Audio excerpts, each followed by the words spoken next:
Since Mikel Arteta joined Arsenal, the club's improvement has been astonishing. Arteta has helped the club embrace a new culture, a culture which brings the fans close to the game and has helped mould a foundation which the club will use for years.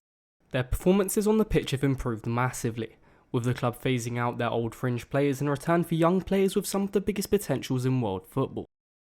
Arsenal are truly looking to be beginning to return to the status they once were, and following their impressive season, where they finished in second place behind title winners Manchester City, the Premier League title looks like something they could finally achieve. However, this certainly won't be a one-horse race to the finish, as Manchester City are still a massive challenge for the Gunners to overcome. The question for football fans across the globe, and certainly among North London, is can Arsenal win the Premier League next season? To assess whether Arsenal has a real chance at winning the Premier League, we need to look at how they perform. Last season, Arsenal showcased major cases of improvement in their overall performances and made some game-changing signings, but consistency in the second half of the season remained their biggest issue.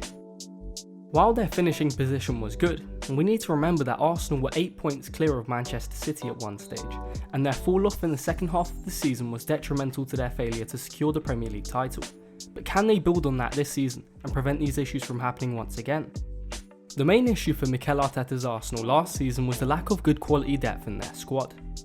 During the game against Sporting Lisbon, Arsenal received significant injuries to both William Saliba and Takahiro Tomiyasu, which meant they were both out until the end of the season, leaving the team with large gaps in their squad, similar to the end of the season prior. Tomiyasu was a key rotational player in Arsenal's system, and losing him meant they had no cover for right back and lacked further depth in the centre back and left back positions. Additionally, the loss of William Saliba proved to be even more damaging to Arsenal's title charge.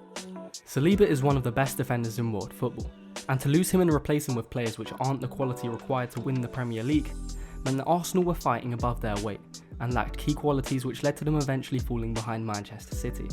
There were also several cases of underperforming players near the end of the season, however the loss of Saliba proved to be the most costly to their team.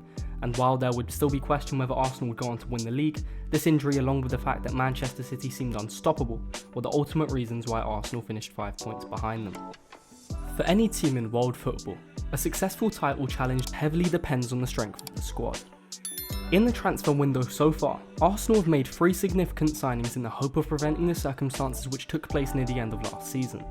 The signing of Jurrien Timber for £38 million provides the squad depth in right back, centre back and defensive midfield, which ultimately combats the issues regarding lack of quality defensive depth which they heavily suffered near the end of last season.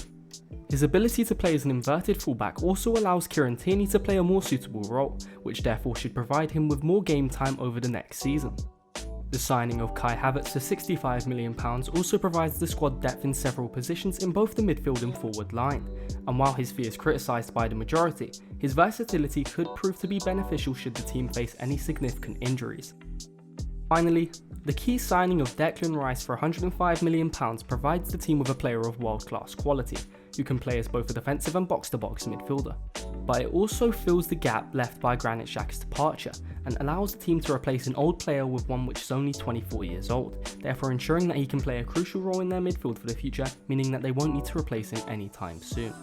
While many question whether they have made the right additions, and for the right price, all 3 of these signings will help to prevent the circumstances which happened last year, and ultimately improve the squad which will help the team compete with Manchester City.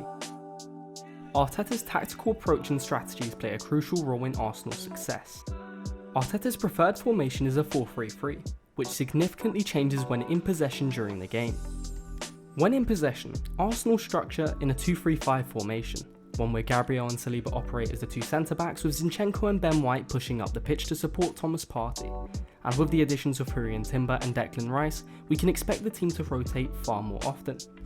As we move to the forwards, Arsenal last season had 5 attacking players.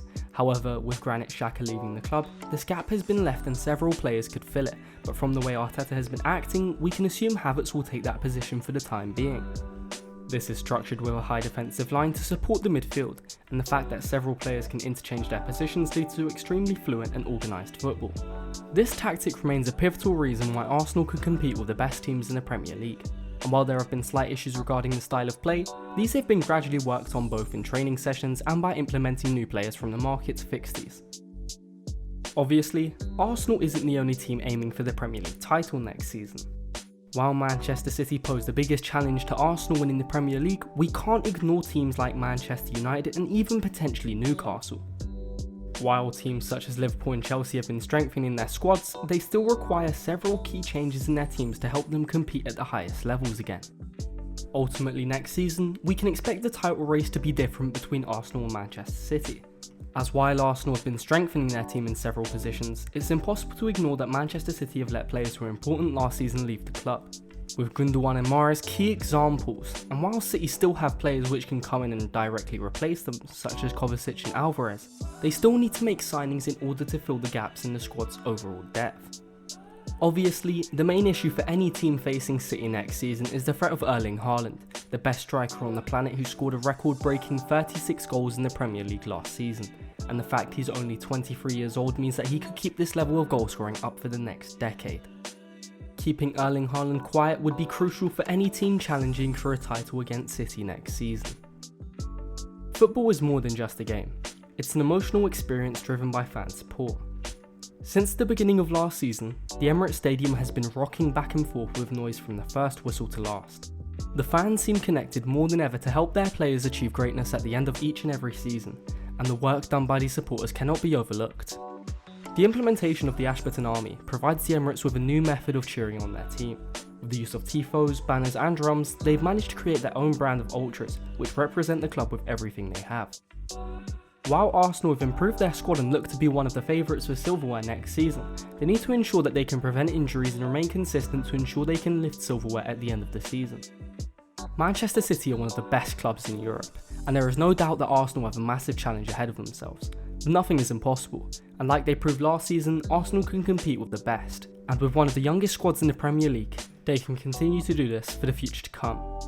Ultimately, it's your decision who you think is going to win the Premier League, but from what we've seen throughout last season and the transfer window so far, we can expect either Arsenal or Manchester City to go on to become Premier League champions in May next year.